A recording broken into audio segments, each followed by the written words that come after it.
myself as the calm, centered leader inside of each of us, the part that can observe all the other parts without getting caught up in their emotions. And when I was finally able to step into myself and listen in a caring and compassionate way to both my driver and my caretaker, something interesting happened, and it continues to happen.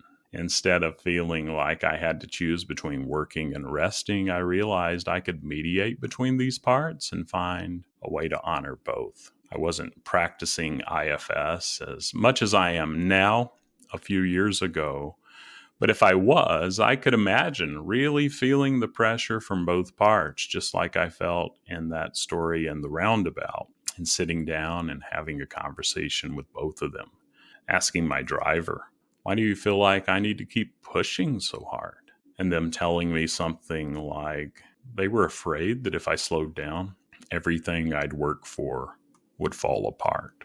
And then asking my caretaker, "What's happening for you when the driver takes over?" And them expressing how scared they were that I'd burn out and lose touch with the people I cared about. And by holding space for both parts, being able to understand their fears and intentions, not having to silence either of them, but instead finding a way to balance their needs by setting clear boundaries, letting my driver know that we'd set work hours, and outside of those hours, it was time to let the caretaker take the lead so I could rest and spend time with my family. And I still have this conversation, and it's still a struggle. And I know the struggle is real. And I suspect I'm not alone in this experience. Many of you may have different parts that clash in similar ways. One of the most common dynamics that I've seen in my own work and in my work as an IFS practitioner is between the inner critic and the part that doesn't like it. And then there's always, or often, a more vulnerable part underneath that they're usually both having the same intention in different ways to protect, but they don't know this.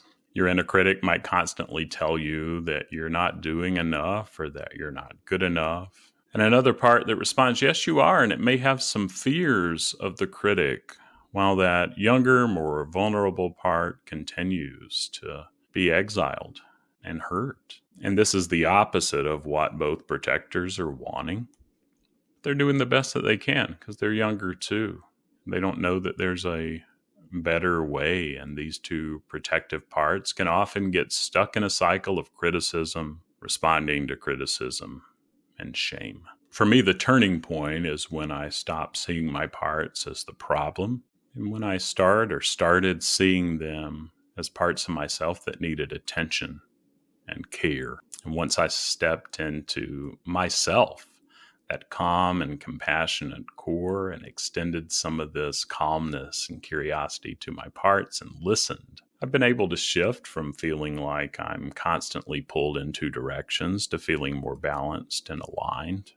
And I still feel torn, and we're never going to be in total self-energy, but just being aware of our parts, helping them unblend so that we can see them and they can know they're not alone, keeps them from those extreme roles to where they think they're driving the bus because they're not alone. They don't have to. There's a better way. So let's look at some steps to help do this. First is mindful awareness, and this is not a new topic to those who've listened for a while.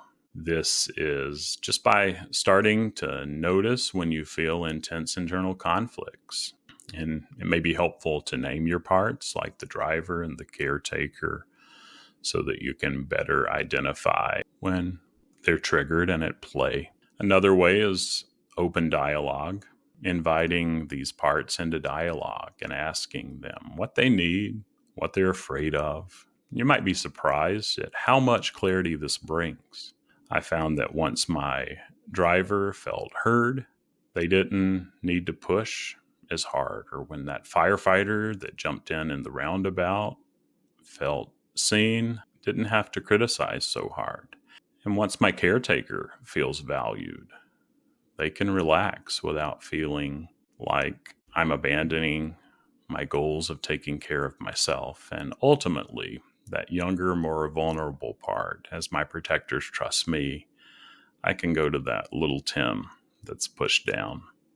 And he's often not as bad off as those protectors think, but they can see that. He can let go of those burdens, and those protectors can too. Another way, boundaries and balance. It may be helpful to set boundaries that allow each part to have space. It may look like defining clear work hours, like I did with my driver, or like I'm continuing to do with my driver, if I'm honest, because man, he loves to work. But if he can have some dedicated, focused work time, is helpful for him. And then switching off to let my caretaker have time for rest and connection. Then finally, bring compassion to the process, that self-compassion. If you're feeling torn between parts, remember that all of them are trying to help you in their own way. And for me, when I realized that both sides of that, whether it's a driver and a caretaker or something else, were working to protect me, to protect a younger me even, but they didn't know that things are different now, I've been able to approach them with understanding instead of frustration, and we're able to get more clarity. But balancing our internal dynamics isn't something that happens overnight. It's a process of learning to listen, communicate, mediate between parts. But when we do this work, we can create more harmony within ourselves, leading to greater peace in our lives. I know that's been true for me and continues to be true, and I believe it can be true for you too. And so as you go through your week, I encourage you, and I'll extend this challenge to me too, to notice when your parts are in conflict.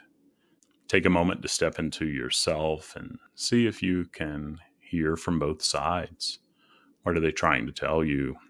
How can you honor each part without letting one take over?